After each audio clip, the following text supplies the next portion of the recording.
Welcome back, everyone. So, Corella's going to let me know and let us know how her team is comprised of. Now, who's on your team and what's their, qualifications for letting people know what art is? So, as you know, managing a person or an artist or a brand, one individual can't do that. Okay. The artist himself, I can't do everything by myself, and this is where I impart like a team. So I started telling you about an art historian. Yes. She's been an art historian for decades. Okay. And transitioned in the last 6 years as a galleryist.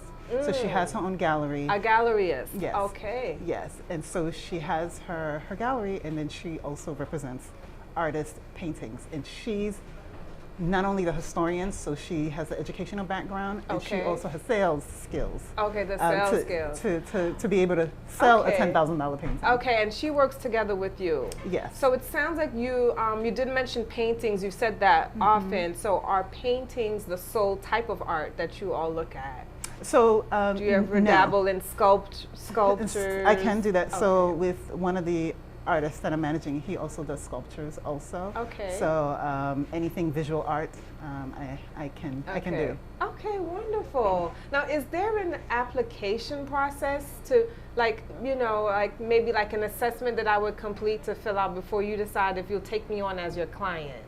Not necessarily. Okay. One of the things that's really important is being able to communicate and the vibe between two people, and whether that relationship can work.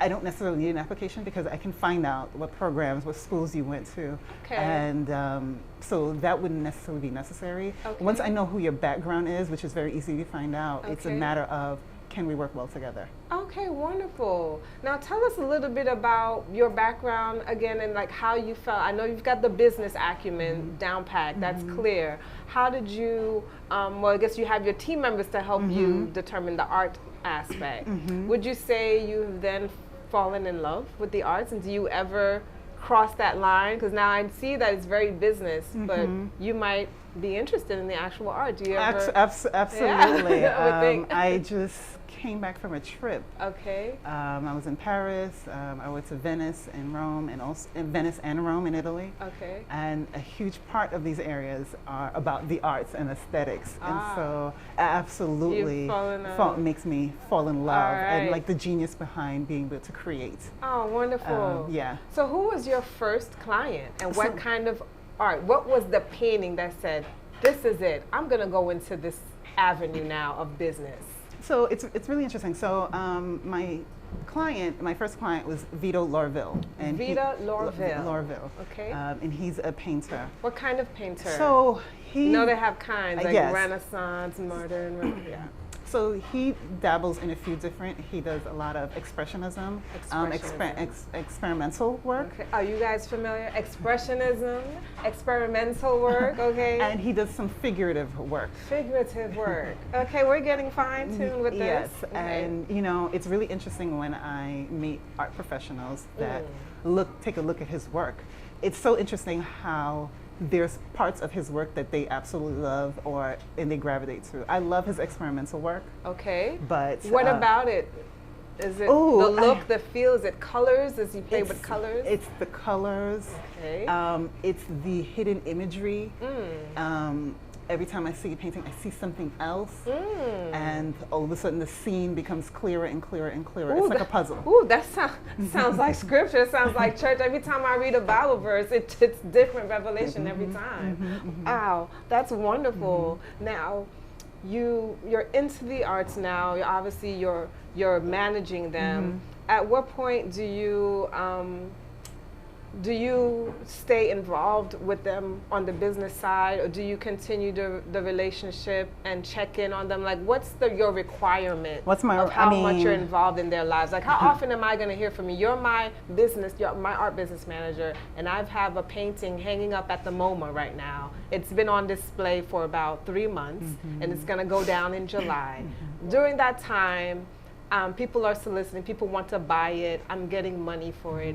How involved are you? Are you checking in on me every week? Every week, and I'm checking in on the team also, weekly also.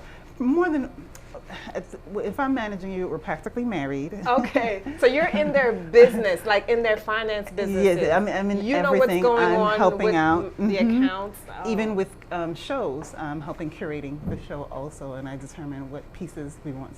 Now, do you determine the worth? The dollar worth, so value? This is very interesting that you... Pricing. Are you into pricing? So it's very interesting that you asked that. Okay. Because when I first got into the field, I was curious about that too. Okay. So the price is based on the artist's background. Ah, okay. Like me and you, we can paint something. We don't have an art background. We did not go to art school. And it won't be worth much, if that makes any sense. Okay. But unless, unless like some celebrity buys it and loves your work, all of a sudden it starts to have worth. But typically how it works is artists are essentially curated and their talent is nurtured.